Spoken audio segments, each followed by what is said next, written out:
How I would invest $1,000. Here's how to invest $10,000. All right, today I'm gonna share with you the best ways of investing your first $1 million. Have $2 billion to spare? Here's how I would invest it. Whoa. Let's tone things down a notch and look at how I would invest $100. I think that sounds a little bit more realistic. Let's rewind to the start of everybody's financial journey, and in particular, their investing journey. It is a well-known fact that for beginners, the main tactic you want to be implementing is holding investment for the long term. And the best example of this is to look at the holy grail when it comes to long-term investing, and that is Warren Buffett. Warren Buffett started investing at the young age of 10. By the time he was in his 30s, he had managed to amalgamate over $1 million.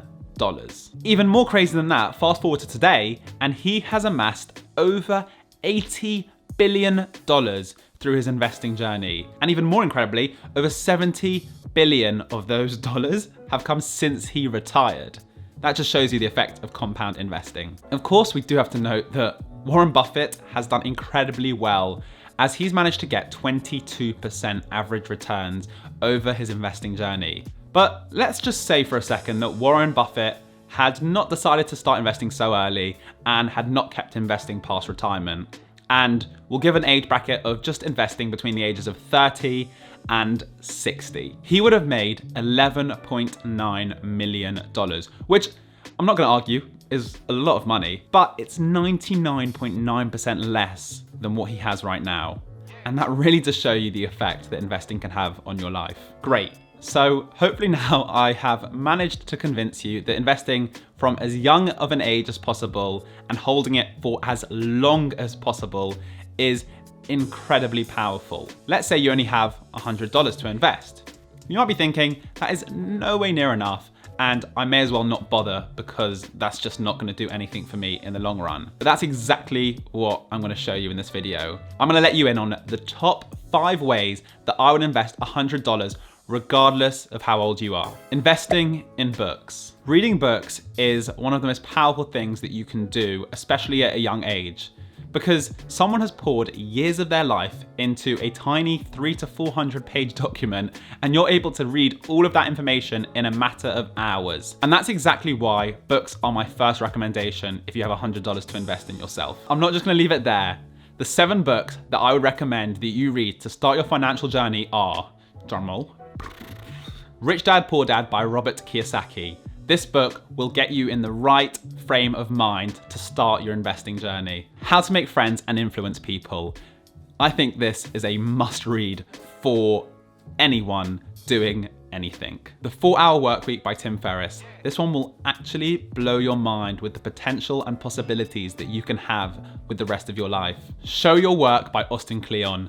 The #1 book that inspired me to really get going with this YouTube channel. The Third Door by Alex Banayan. This one is quite simply a must read, especially if you are leaving education and feel any kind of entrepreneurial drive. Getting Things Done by David Allen.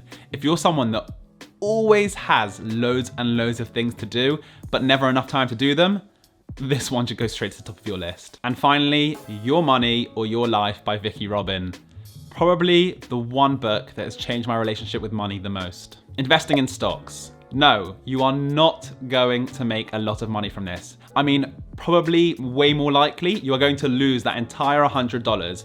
So why am I recommending you to do this? You can read hundreds of books on investing, but actually taking action and learning about it through action is one of the best ways to educate yourself and start your financial journey. Remember, that money that you invest, those $100, will probably disappear quite quickly, but the learning experience of having invested in individual stocks and understanding the market will be the value that you take from this investment. And on top of that, once you have skin in the game, you'll probably want to start learning, looking at websites, watching YouTube channels, reading more books, and educating yourself further so that you don't lose $100 like that ever again. Investing in a long-term portfolio. Again, your $100 that you invest in this long-term portfolio will probably not make you a significant amount of money in your lifetime.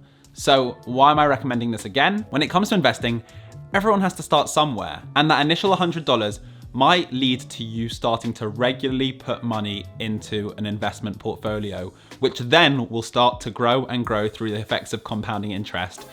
Remember the Warren Buffett story from the beginning of this video? If you're in the UK, I'd recommend platforms such as Vanguard or NUTMEG. For a beginner, these are the most simple platforms that you can start on, as they will diversify your portfolio for you. Again, putting skin in the game accelerates your financial journey, because hopefully having something on the line leads to you educating yourself more and more and will have an amazing effect on your life. Investing in yourself. What the heck does that mean? If there's ever been a skill or a topic that you've been absolutely fascinated by, but hasn't been covered through the educational journey that you've been on via school or university, invest that money in yourself, buy an online course, get a Skillshare account, and actually learn about that topic. For me, investing in myself was this YouTube channel. Buying a $50 mic and a $30 tripod was all the motivation that I needed to start making videos. And that is exactly why I couldn't recommend enough taking those $100 and investing them in something that you have a passion for. Starting a side hustle. If you're someone with an entrepreneurial spirit, then $100 is more than enough to start making some more money. I mean, go out, buy a lawnmower, start mowing people's lawns until you've made enough money to buy another lawnmower, give that lawnmower to a friend, take half of their profit, voila, you've got a side hustle going. It doesn't have to be lawnmowers, but I think you get the message. Go out there and invest those $100 in a project that you want to start earning money from, because it could lead to more and more money in the long run. So those are just a few tips in order of how I would invest my first $100. So start trying them out. If you have a bit more money, try a couple of them out. Start learning, start educating yourself, and I promise you, look back in 5 years after investing that first $100 and you'll realize it was the best decision you ever made. Feel free to drop down in the comments which one you're gonna go for, or which more than one you might go for, and good luck on the start of your investment and financial journey.